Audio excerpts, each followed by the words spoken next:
morning, everyone, and welcome to the pilot episode of Hot Bananas, the History and Context Hour, for the Creative Cultural Industries for the Kingston School of Art. So that is our theme tune, or kind of introduction to the show. What is this all about? Well, for the next hour, we will be talking about different histories and contexts, and we'll do that in a format in three parts. For the first half an hour, we will have three special guests talk about their surprise signifier. I don't know what it is, but it will be a social object that they'll talk about on the subject of or on the theme of religions, faiths, and beliefs. And then once they have presented their signifiers, there will be time for the riff. Well, our guests will have a little bit of a banter, some energetic conversations, and then we'll kind of cap off the session with a bit of a challenge as to answer the question, so what? What are we going to do with all these like nice chats? Let's get practical because we want to make something and be creative. So will these ideas blend? We'll find out. So once again, we are joined by three guests. Yeah, we'll find out more about them later with some links to go with this video on what they do, bios later. Let's go to the fun stuff. So welcome Elysia, welcome Marcus and Lynette. Job titles as seen, but we're calling them relic hunters for today. And so once again, we don't know what our three objects are be and what the mashup's going to be. So let's kick it off. Elysia, over to you. Okay, I'm going to share my screen, attempt to share my screen. So, can everyone see my screen? Feel good, fantastic. Okay, so yeah, my name's Alicia. This is on this shelf, on the top shelf, on the right-hand side, this is my object.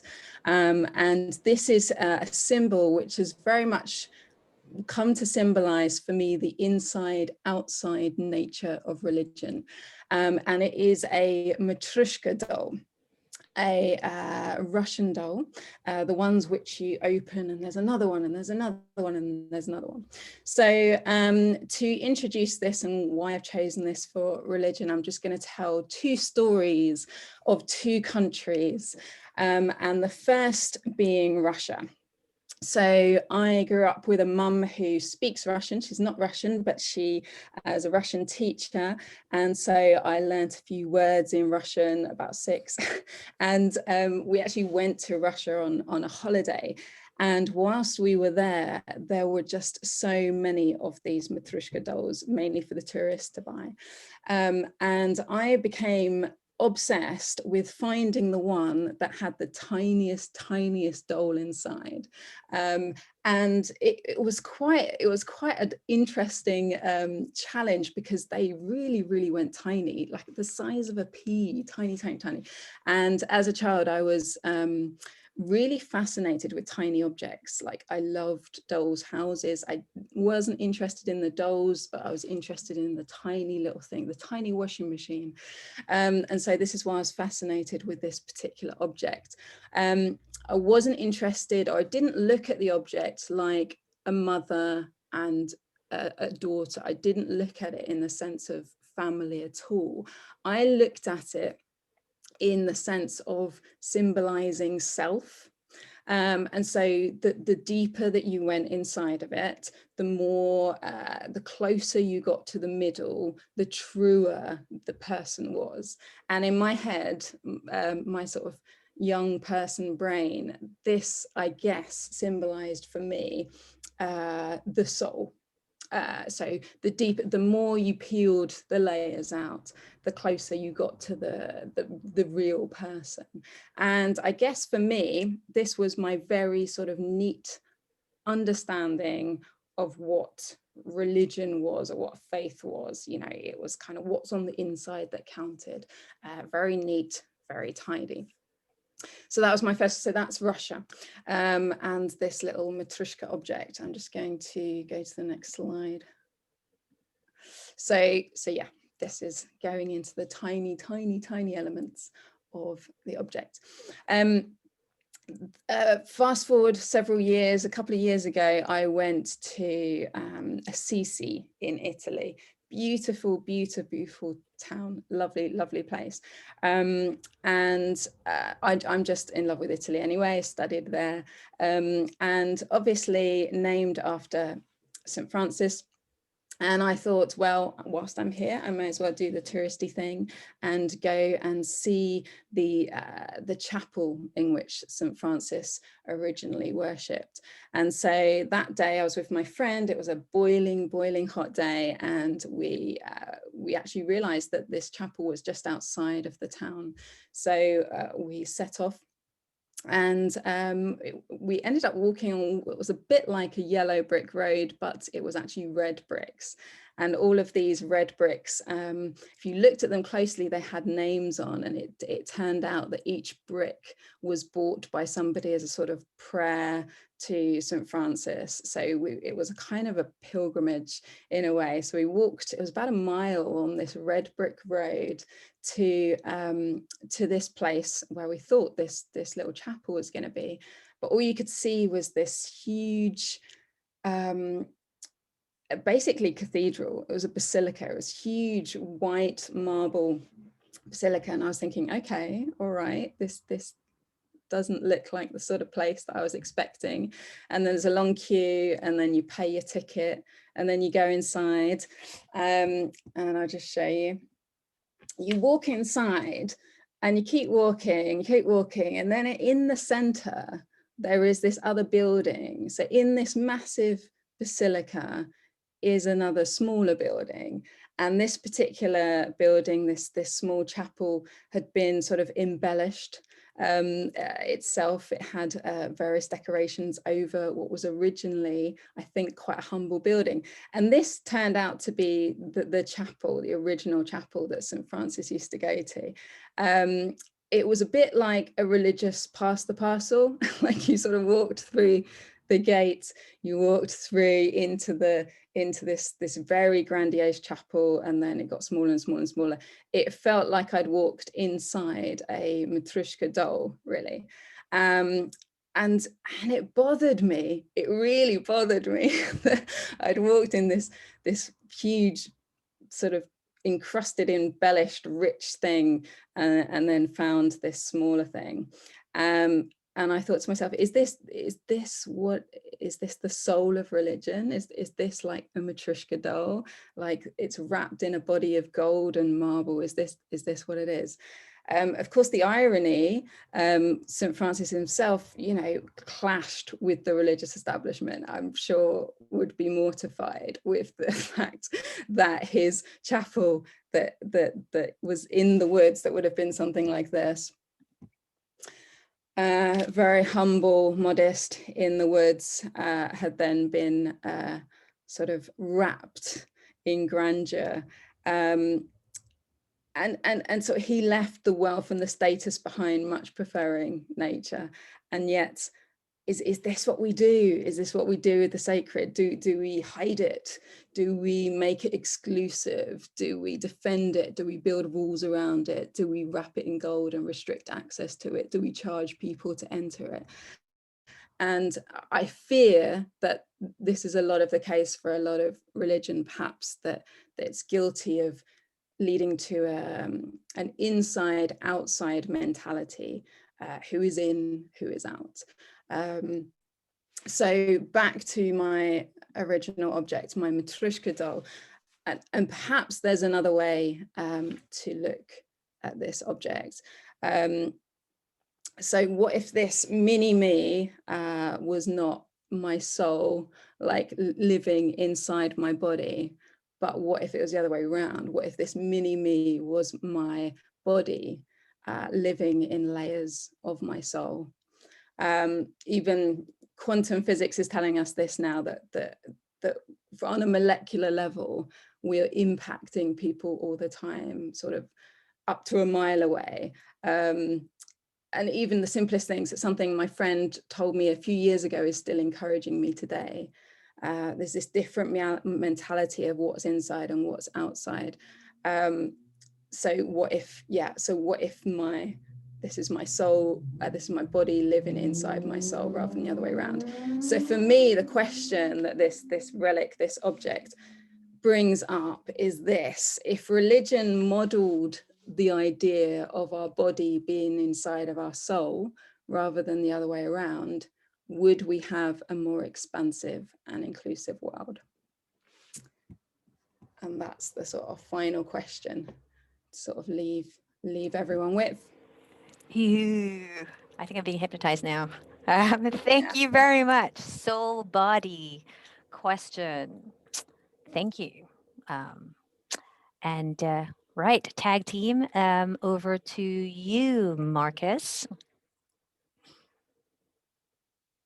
Would you like me to comment on that, or would you like me to present my thing? Present the thing, and then once all three social objects are revealed, we'll go to the riff. Okay. Well, I've prepared a little film, so I'm hoping that the audio works. So Okay. Here we go. Here we go.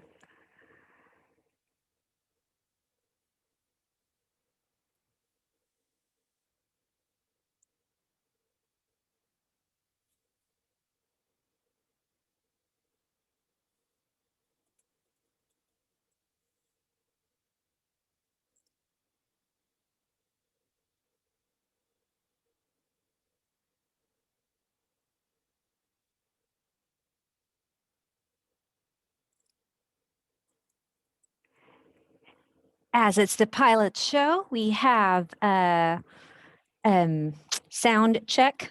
So, Marcus, I'm not sure if an audio is meant to appear yet. So let's just pause that. Yes, it was. Okay, so it didn't work. Hang on a minute. So let's no see if sound it yet. did now. No sound yet. Okay, well, okay. Here Just we go. yours, just your lovely voice. Now? None? Okay. Would you like to go Yes, we can do a tag team. Right. do a tag team, and I'll sort I'll sort that out. Lynette, your object instead. Okay. Okay. Now, I have a caveat here, which is I was really pleased that it was Marcus going now to give my washing machine time to finish cycling, because I didn't know it was going to be on this long. So if that gets too loud, let me know, and I'll stop and start again in a moment. I have a relic here, and it is a silver object with a silver chain. And yet this is clearly not a pendant meant to be worn around the neck. It is about 25 centimeters long, and it is made of silver. And it's made of sterling silver, coin silver. And I won't say solid, because based on its weight, you can feel that it is hollow. It has got some very classical looking aspects. It's got some oddly Baroque looking aspects. And although it's mostly very architectural, it has got a pointing finger here on the end, which is very, very, trying to be very biological. And as you can see, this relic is tarnished. It's got a dark patina on it, which indicates that even if it's occasionally used, it's certainly not having the finish worn clean by hands on it all the time. And this is a what's called a yad in Hebrew. And yad is simply the word for hand. So the operational part of this is the hand here on the business end of this device. And it is often called a pointer for obvious reasons. And it is intended to be used when reading from a Torah scroll. So the Torah, the Hebrew, the first 5 books of the Hebrew Bible, the first 5 books indeed of the Christian Bible, is traditionally written in a lamp black ink on hides of lambs or of goats or of calves that have been scraped thin to make parchment. And the comparative instability of ink on parchment is the kind of thing that causes archivists to tell people to put gloves on before handling old documents. And in order to enable people to read from the scroll, and to do so very precisely, letter by letter and word by word, there is a pointer that hasn't got all of those corrosive skin oils, that enables me to point to precisely the word that I'm reading without endangering the text written on the page. And this describes an interaction between people and text that is particularly pointed, because I need to have a connection between myself and text, and this device gives me that connection. Now, this is used in the synagogue by a Torah reader who is, at least in theory, deputized to read for members of the congregation. They are called up to stand by the scroll, and that's a great honor. But of course, they are very unlikely to have the technical skills that would enable them to connect directly to the text. I have got those skills, and I've had them since I was a teenager. So I, on their behalf, use this pointer to achieve that connection between the text and myself, and between myself and the fellow congregant on whose behalf I am deploying this tool. So in a sense, this is a tool. In a sense, this is a tool which forms a connection between people and text. And because the text of the Torah in Judaism is described as a projection into our universe of something that was created before the world, that is a particular kind of connection. We've got ancient books which say that the Torah, the Jewish law writ large, existed before the world was created. And somebody asked the question, how can you write something if you have not yet created parchment, if you've not yet created ink? Without matter, how can there be writing?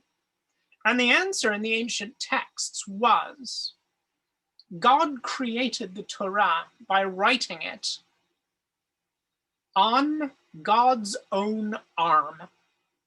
That is, just as God has no arm, the text needs no substrate upon which to be written. And the ancient sages said, well, what does that really mean?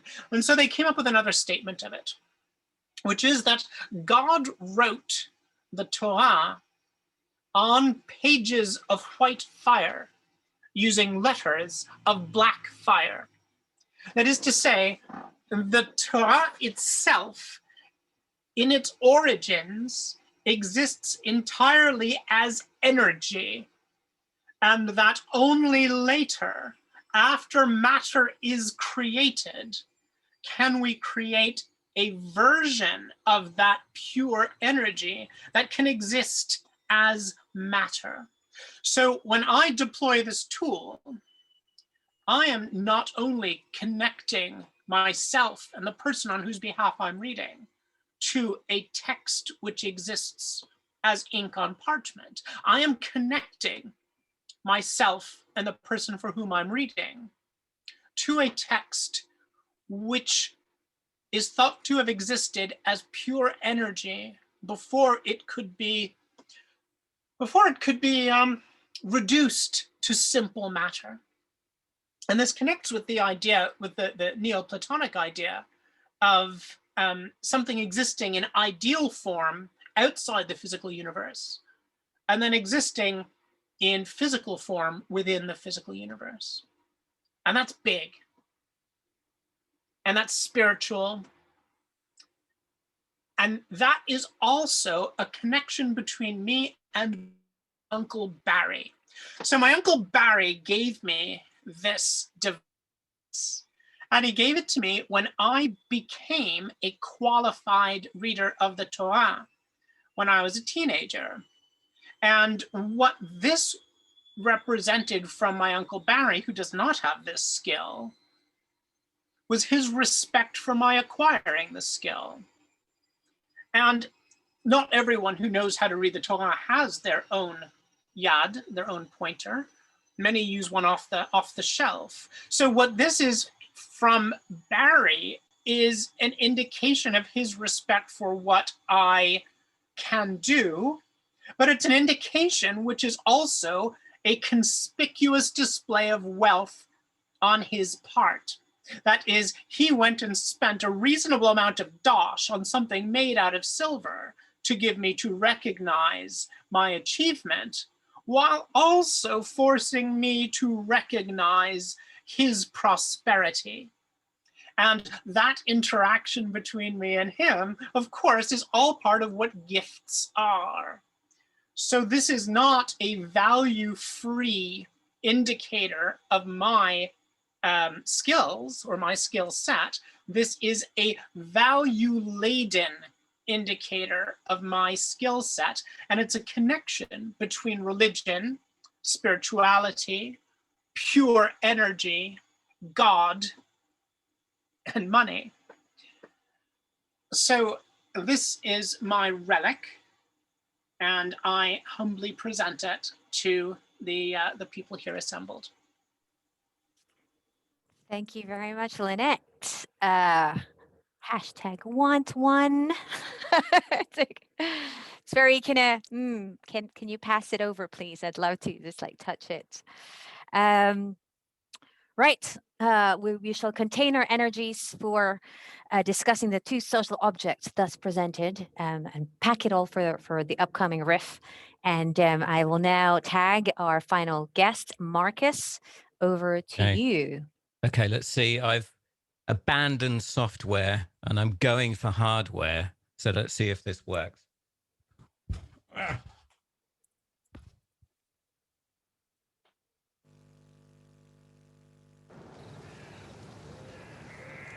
It was a dark day when it ended.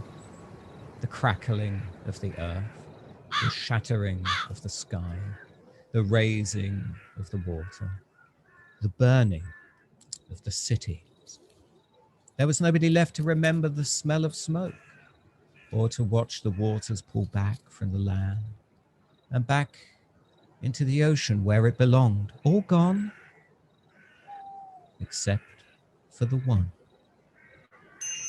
There was nobody left to hear the buildings crumble and smash to the ground. There was nobody left to bury the dead, nor hear the sound of the roots claiming the bones and dragging them down to where there was no sun, except for the one.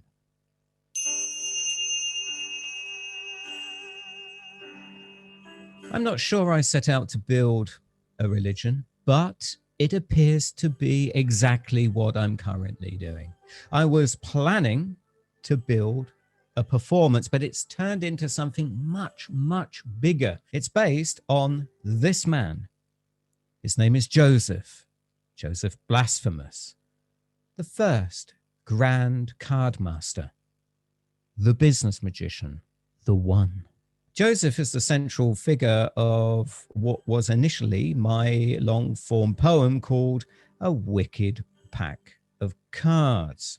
The poem is loosely based on The Wasteland by T.S. Eliot, and much like The Wasteland, A Wicked Pack of Cards is a work of many different voices, and the reader is never really sure who the main narrator is at any given time.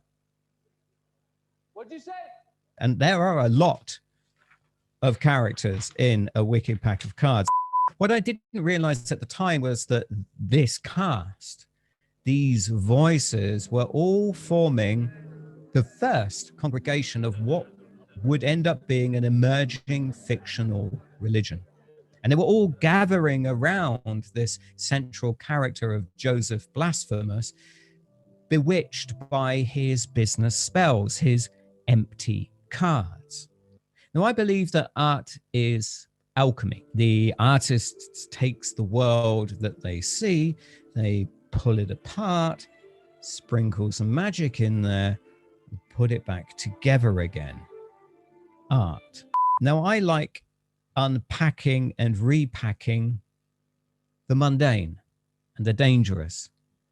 I like unpacking business. Now, I've been exploring the world of business and consultants for years. I've been observing their lies, their trickery, the mastery of communication for ages and ages. Capitalism is a church. Entrepreneurialism is a sect. Entrepreneurship is a state of mind, baby. You can, if you wish, consider a wicked pack of cards as an intervention. What the? The idea of a wicked pack of cards was to examine this strange world of alpha humans, hustlepreneurs, burnout, depression, and imposter syndrome. Then think about what would happen if consultants, having run out of new nonsenses to sell their clients, what would happen if they discovered something else? What would happen if they discovered paganism? Oh, God. Oh, my God.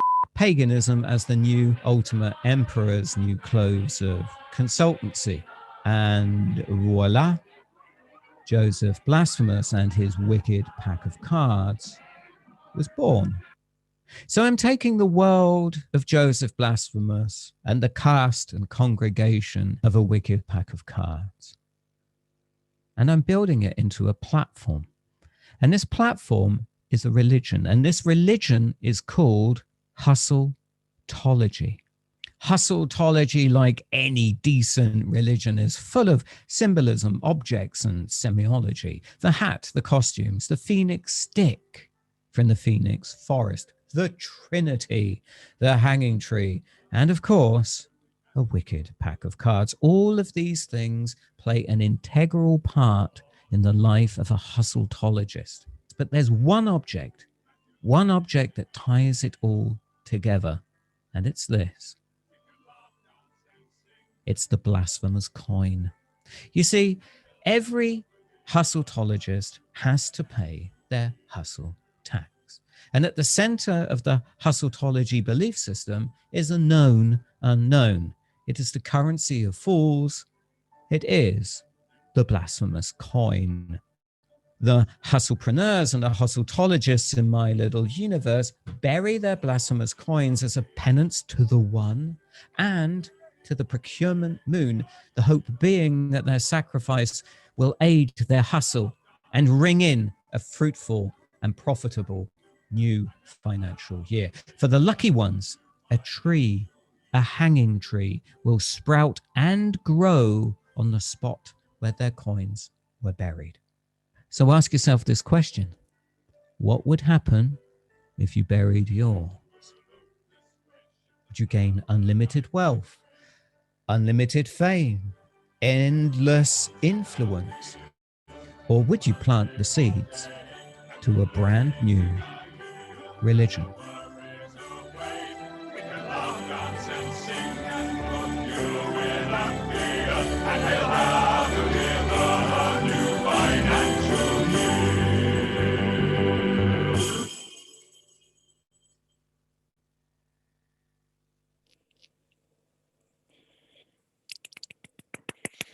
I've spit my small light. What a show. Wow. What a show within a show. So meta. 3 fantastic objects presented thus far. And we'll do a recap of where we are as we approach the second phase of this show, the riff, where we finally get to talk to each other, the three guests mainly to each other, about what was all that.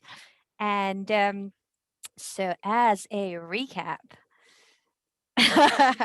with my lovely transition act, ta-da! We have before us 3 social objects from our fantastic relic hunters.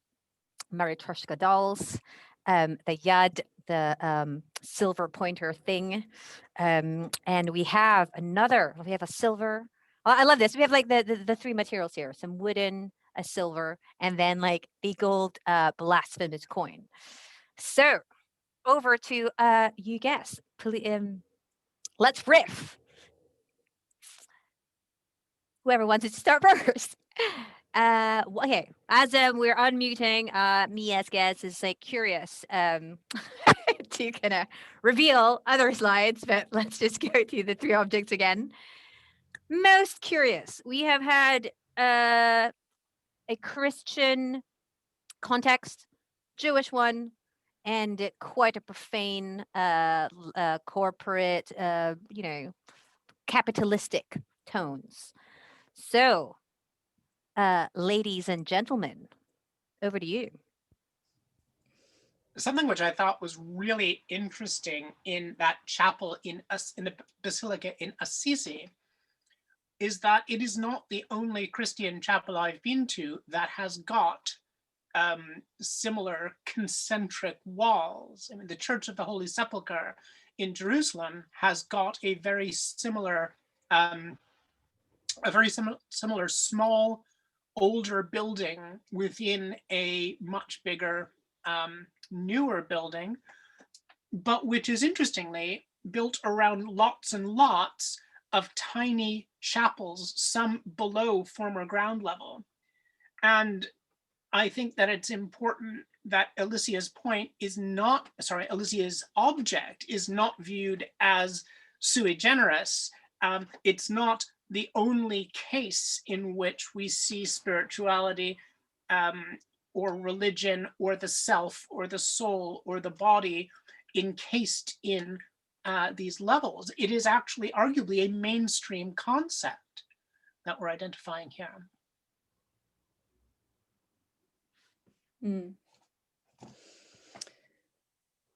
I thought it was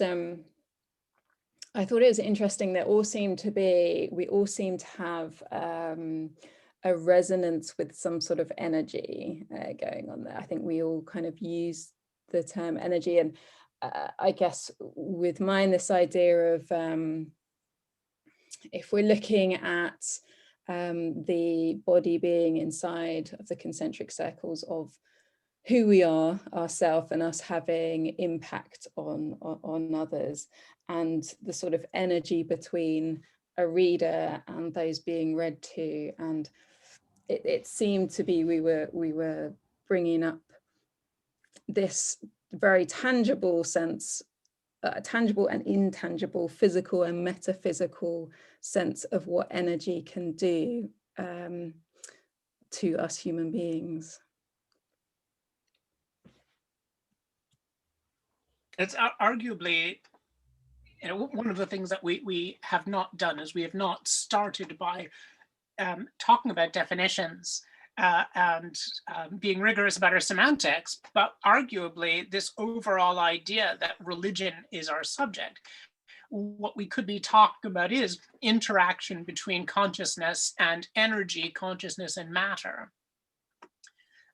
Which also connects to the idea of currency. I mean, currency is a representation of productivity. It is a representation of people's productive investment of energy. And so the idea that the entire subject here is the connection between mind, body, spirit, and energy is pretty straightforward, really. I think for me, the whole idea of having a hustle tax or the blasphemous coin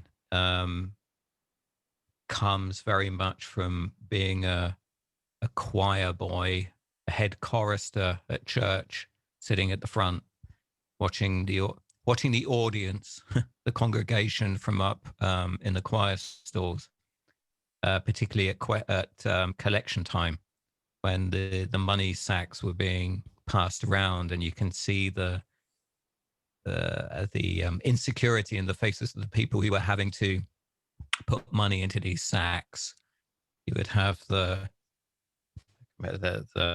wife of a medium-sized business owner, head of who owned a printing company, would put wads of money into the sack as a show of strength. And then you would have poorer people. I grew up in Woolston, which is a part of Southampton, which is not particularly well off, and you could see people kind of struggling to put pennies in there. So I've always found this idea, the connection between coins, tax. I live in Germany, where there is a church tax that is to be paid, and you have to opt out of that church tax. I've always found that very, very interesting as a symbol. The idea that in the original script for the film, there's a section about the Templar Knights, the warrior knights of God, who just also happened to invent banking. So there's always seems to be a connection, particularly from a Christian Church of England point of view to coins. Also found it really interesting that the pavement, the paving stones engraved with names, that almost feels like a hustle tax, kind of like you would pay to have your name put in that stone on the way to penance and stuff.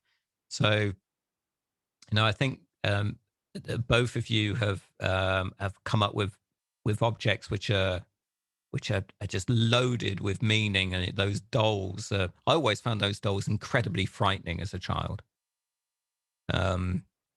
Partly because of the noise they make when you open them up, but partly because of the idea that there is another doll inside. I found them absolutely terrifying.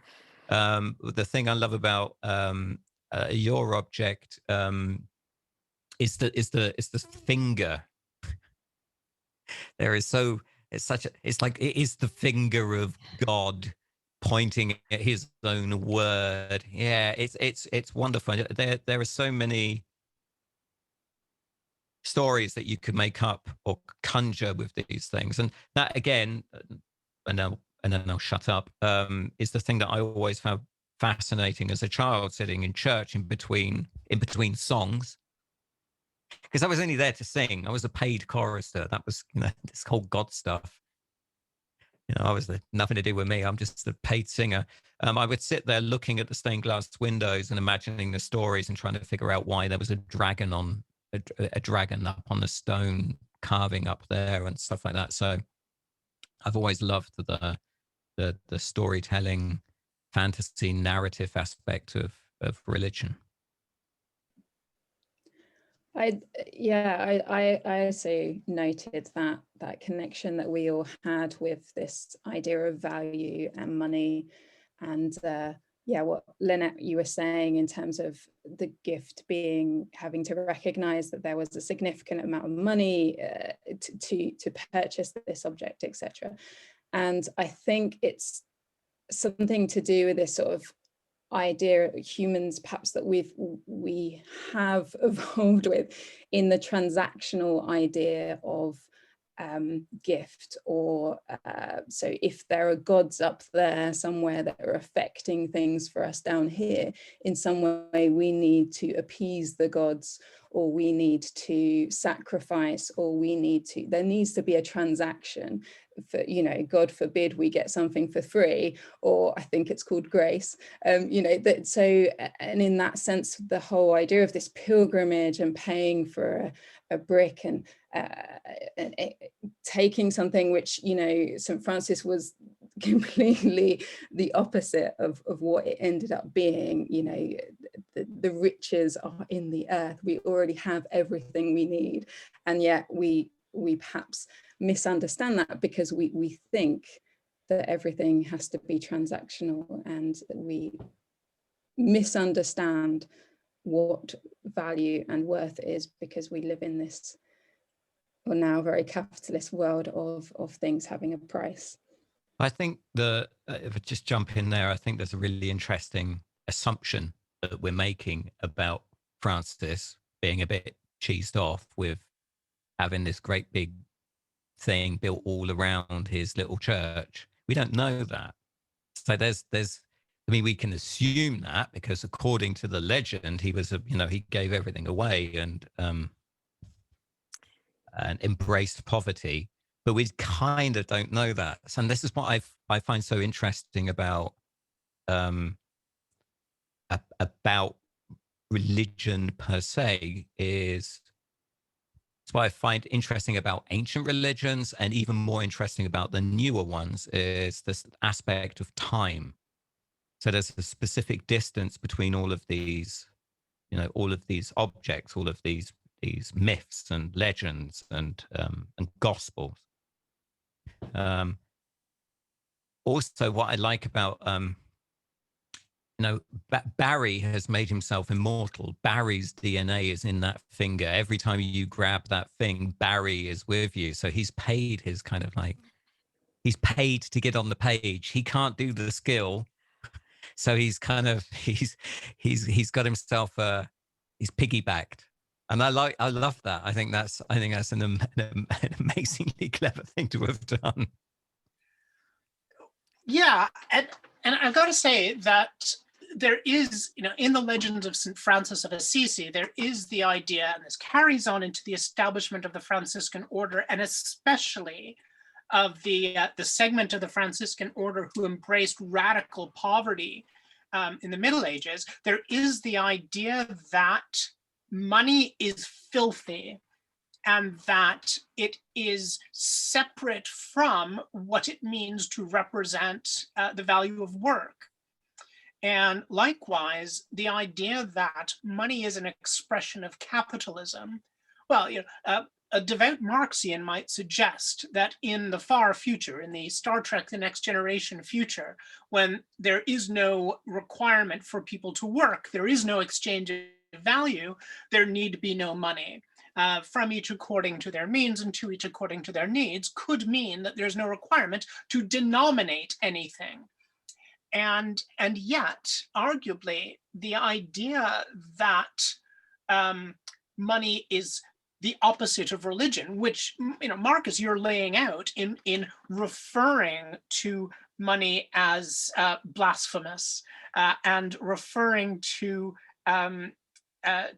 Joseph, the apostle of the blasphemous coin, as Joseph blasphemous. The idea that there is an opposition between representation of the value of work and spirituality or religion is one that's really strong in our culture, and yet which I think is not necessarily appropriate. I think that if religion is meant to be real people's connection with something transcendent, the fact that real people connect with the world around them to some extent through money as a denomination of the value of their productivity is something that can't be left aside. And indeed, here we are in a world in which there are religions which are very intense in their embrace of the transcendent and which are very frank in their connection to money.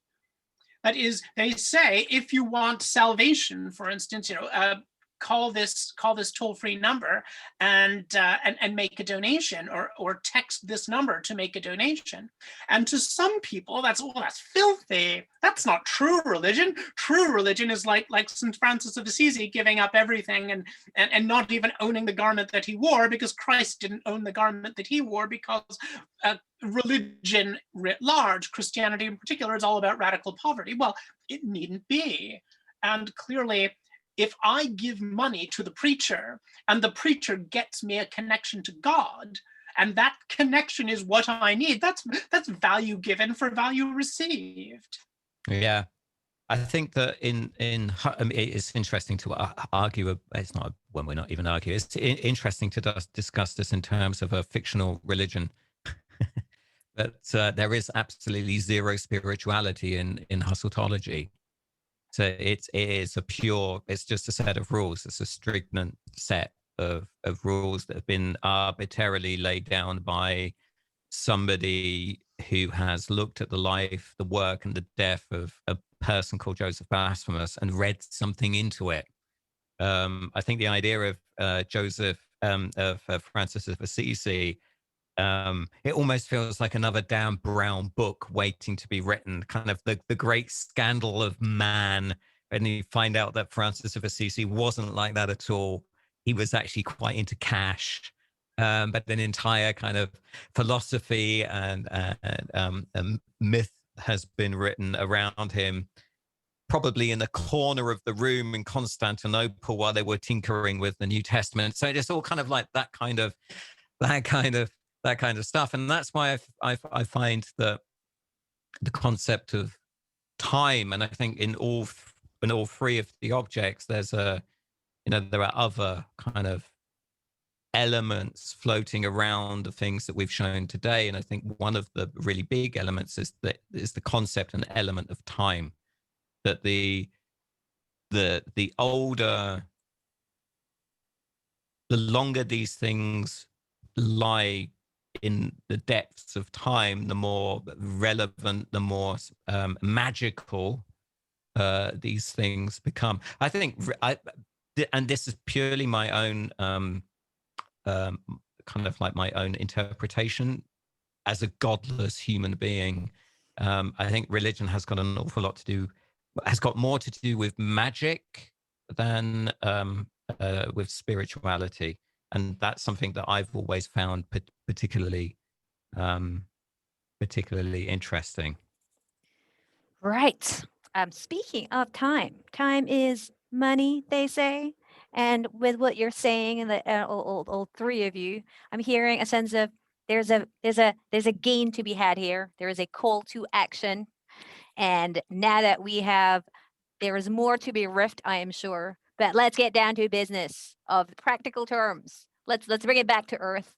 Right. So what? Some fascinating concepts, lots more to unpack.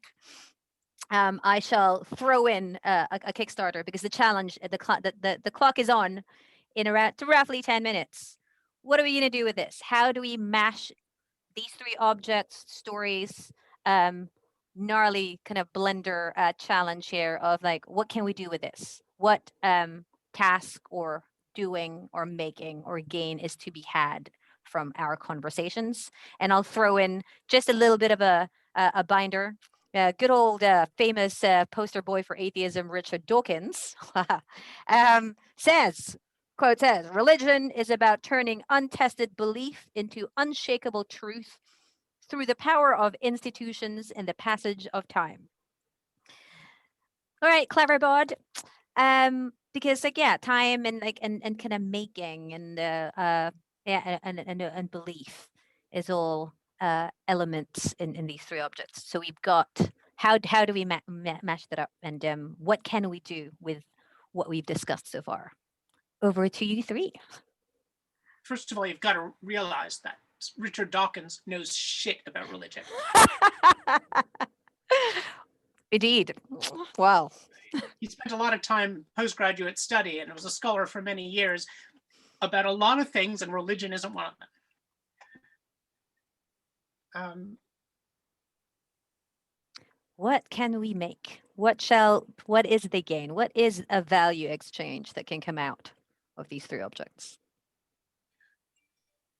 One of the interesting things about the blasphemous coin is that the blasphemous coin needs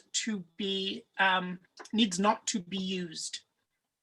It needs to be buried.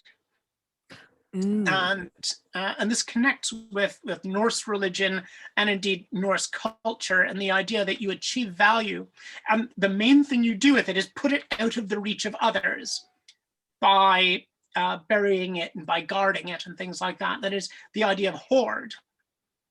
And It's that almost is, like you've read a wicked pack of cards. Spooky. and that it is almost the opposite of a tool, in that a tool is something you pick up and use, as opposed to the blasphemous coin, which you achieve results with precisely by putting it beyond use. And the question I then would have is the matryoshka. Is the matryoshka used, or is it merely observed and contemplated? Because Marcus has pointed out that there is a sound, a fearful sound that comes from the matryoshka. There is a kinesthetic value. You know, if you never open the outer doll in a matryoshka, it's just a doll, right? It is just an oddly shaped doll. You've got to work it in order to observe it. Is it a gift within a gift within a gift, or are they cages within cages within cages?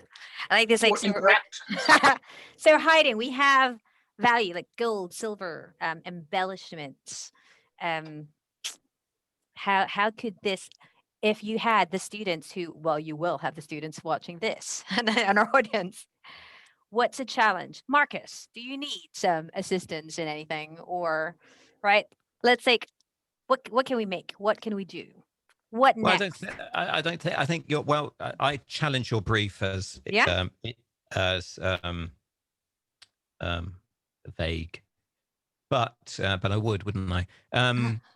I think the takeaway of this, the value of this, is just to show that you can actually think about these objects and use them as an exercise to kickstart your thinking. I think this is probably the most valuable thing about grabbing objects and trying to work out what they actually mean, or what they mean to yourself. You know, the most valuable part of the creative process is to start thinking. The getting to a point of kind of like creating a religion just didn't happen one morning. It was a long process. Actually took 30 years to do, just because I saw a performance of The Wasteland 30 years ago on a hill in Devon. And I spent the last 30 years trying to work out what to do with it. Sometimes you'll encounter objects like a silver pointy finger, and it will solve a problem for you.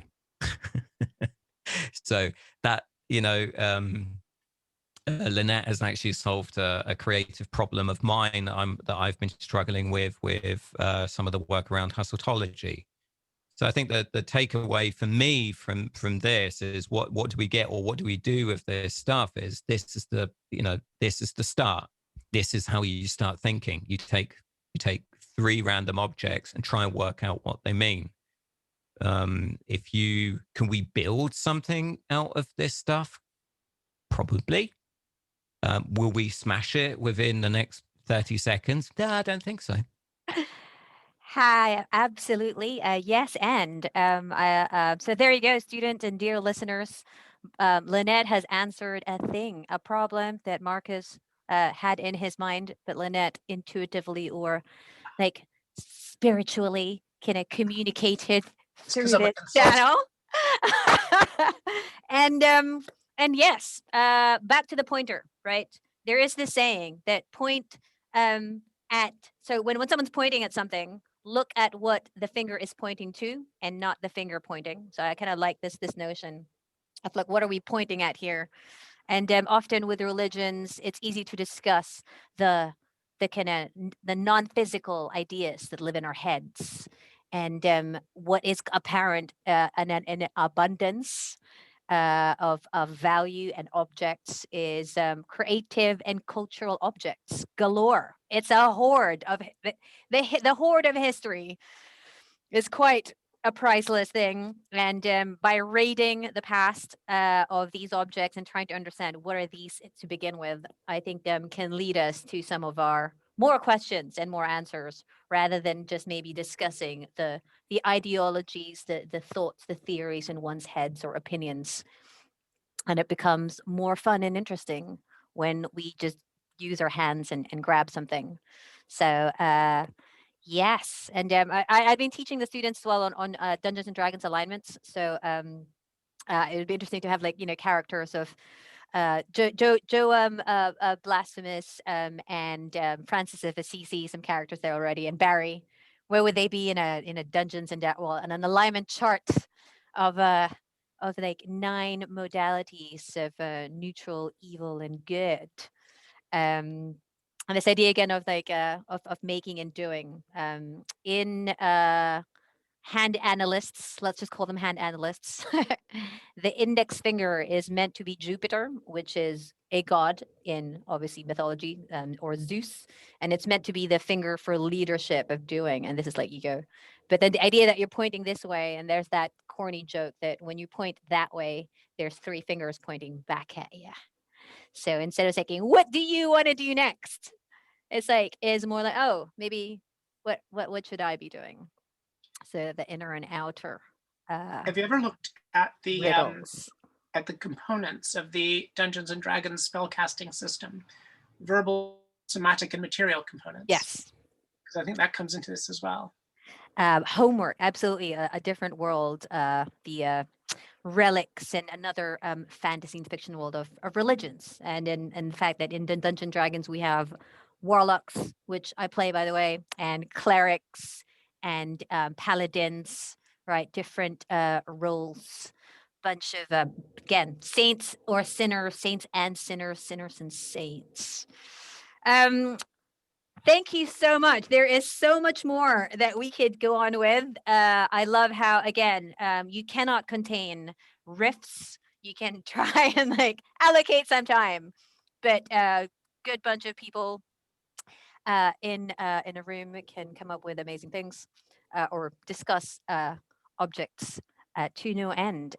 That is the current installment, the first episode of Hot Bananas. Thank you, Elysia, Marcus, and Lynette.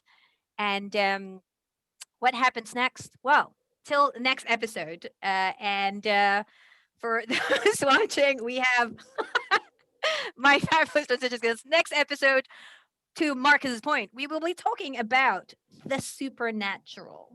What does that mean? And why is that the next episode? We'll find out.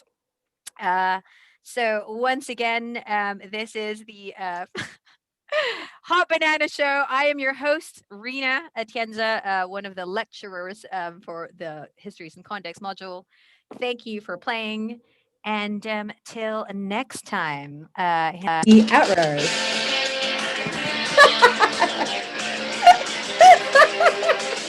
Thank you.